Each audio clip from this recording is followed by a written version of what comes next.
Hello and welcome back to my channel. I haven't been around for quite some time now because I had an important exam to study well and prepare for.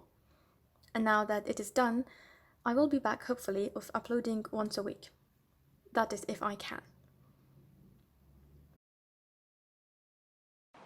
Autumn arrived late in my country, but I'm very glad it's here. I've missed the changing colors, the rain, the grey sky, the cold and everything else about autumn.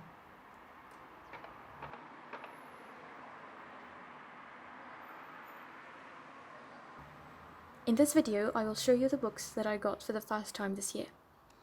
I am in no way short of books to read, but buying books is such an adventure in itself for me that I like to order books from time to time. So let's get started. First book is The Professor by Charlotte Bronte.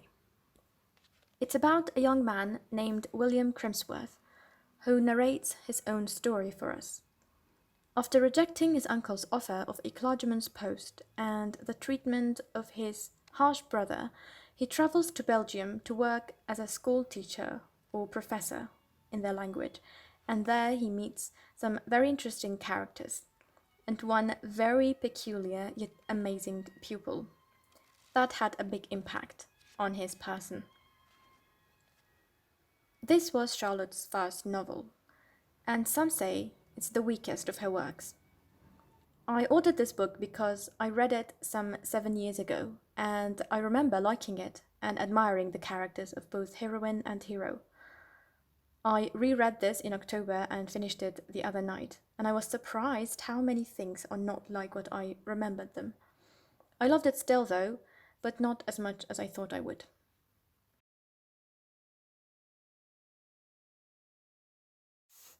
The second book is A Child's History of England by Charles Dickens. I have been interested in the history of England ever since I can remember. I love to read, watch, and hear things about kings, queens, ancient empires, and civilizations, especially that of England and Europe. And having all this written by my favorite author was too much of a temptation not to buy this book. Dickens wrote about the period between 50 BC till 1689, and one small chapter at the end about events taking place from then to the reign of Queen Victoria, and he ends it with this line: "She is very good and much beloved, so I end like the crier with, God save the Queen."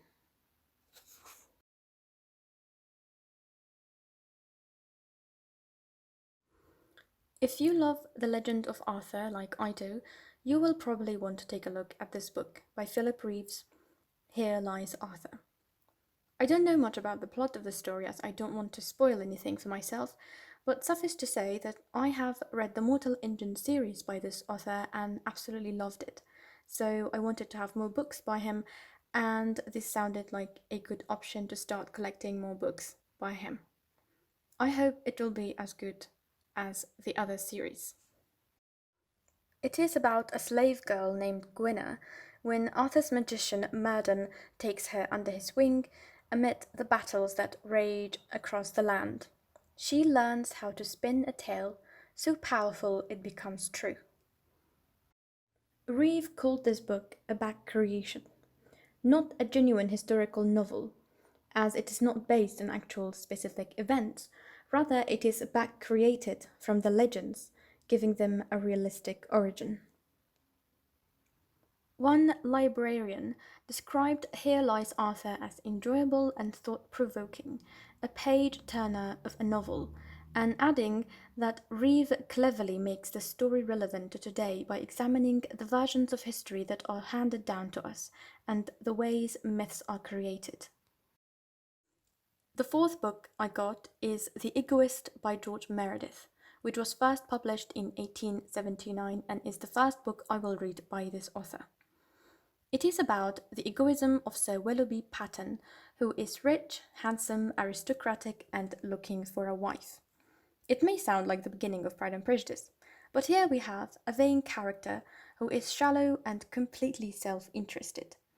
The Egoist is a sparkling comedy of social pretensions. Meredith saw egoism as the great enemy of truth, feeling, and progress, and comedy as the great dissolver of artifice. The real reason for why I purchased this book, though, might be my own ego. Because I have heard it said more than once by native English speakers who have read many Victorian novels that this book has one of the densest language used in it, or in any Victorian novels. So I was interested to see just how much more dense it is than the other Victorian novels that I have read. And I have read 3 chapters so far, and I can say that it is the most difficult novel that I have read. I'm interested to see if I can continue and understand the story as I go along.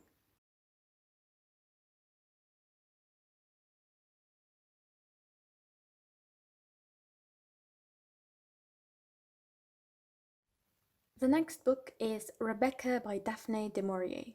And this one I asked my brother to get me, and from the day it reached my hand, I couldn't put it down till I finished it. It was that gripping. The novel is an adaptation of Jane Eyre, which was the main reason for me to purchase this book as I love Jane Eyre immensely.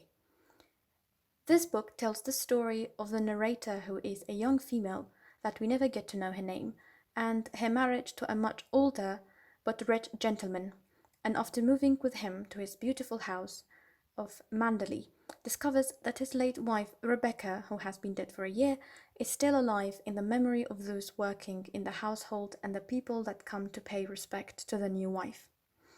The plot lines were so cleverly made that it made me really surprised while I was reading it. I gave this book 4 stars, though, because of something that I didn't like in the style of writing.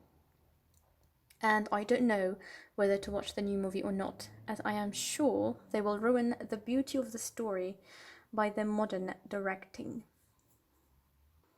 Let me know what do you think of the movie if you have watched it, and whether they kept true to the book.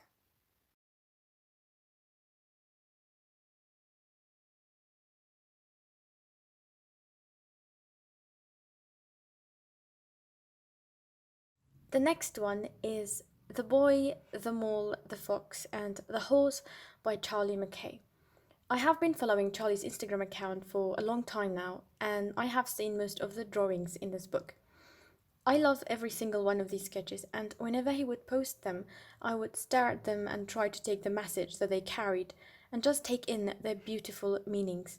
I even made a collection of them in my own account so that it would be easier for me to return to them whenever I wanted to see something beautiful and empowering. So you can imagine my utter delight when I got this book as a surprise gift from one of my best friends. I literally screamed. The story starts with the boy meeting the mole, then they meet the fox, and then the horse, which is the biggest thing any one of them has ever seen, but also the gentlest. It is a collection of the conversations that they have throughout the book. Each of them has his own unique character, and together they go on adventures and try to understand and realize the important things in life. It doesn't matter who reads this, a child or an old person, or in between. Anyone who does, I believe, can relate to the contents of this book and feel what the writer wanted to convey. So well done, Charlie.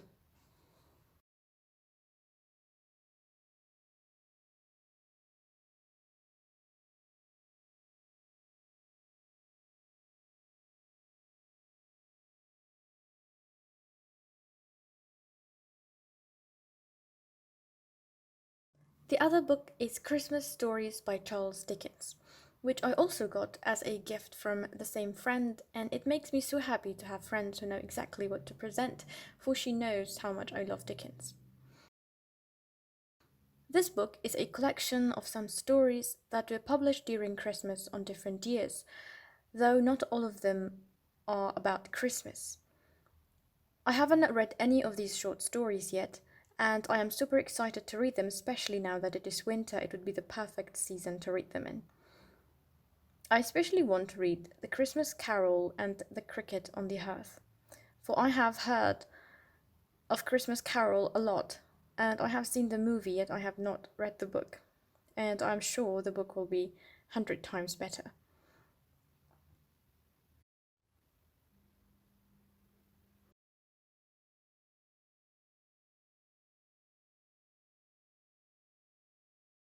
And now let's go to my sister's room and see what she got. They are not exactly my books, but since she doesn't have a booktube, I will take it upon myself to show her books as well. Besides, I want to read what she got as well, especially one particular book. The first collection that she wanted to have for a very long time is the Shades of Magic collection, which has 3 books in it so far, I think. And they are YA fantasy novels by V.E. Schwab, which, or who is a New York Times bestseller. It's about different types of London and magic. I'm not sure exactly what it is about. I will read these books when I have time.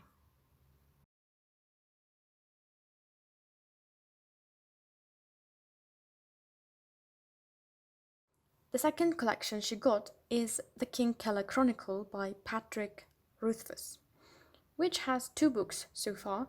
The Name of the Wind, which is the book we both wanted to have very much, and the second book, The Wise Man's Fear. I have heard so many people give such high praises to The Name of the Wind. It is many booktubers and book lovers' favorite fantasy novel. That is why I am so intrigued to start reading it. It's about Kavuz, if I'm pronouncing his name right, who is an adventurer and musician, and who tells the story of his life to a chronicler in an inn called the Wayston Inn, where Kavuz works. I'm not sure exactly which time period this is based on, but I'm guessing medieval times. And I love reading books about medieval times. I love everything medieval. And this is a fantasy novel in the medieval times, so I am super excited to read it, and I hope it will not disappoint. So that was it for today's video. I hope I'll see you soon, and stay safe.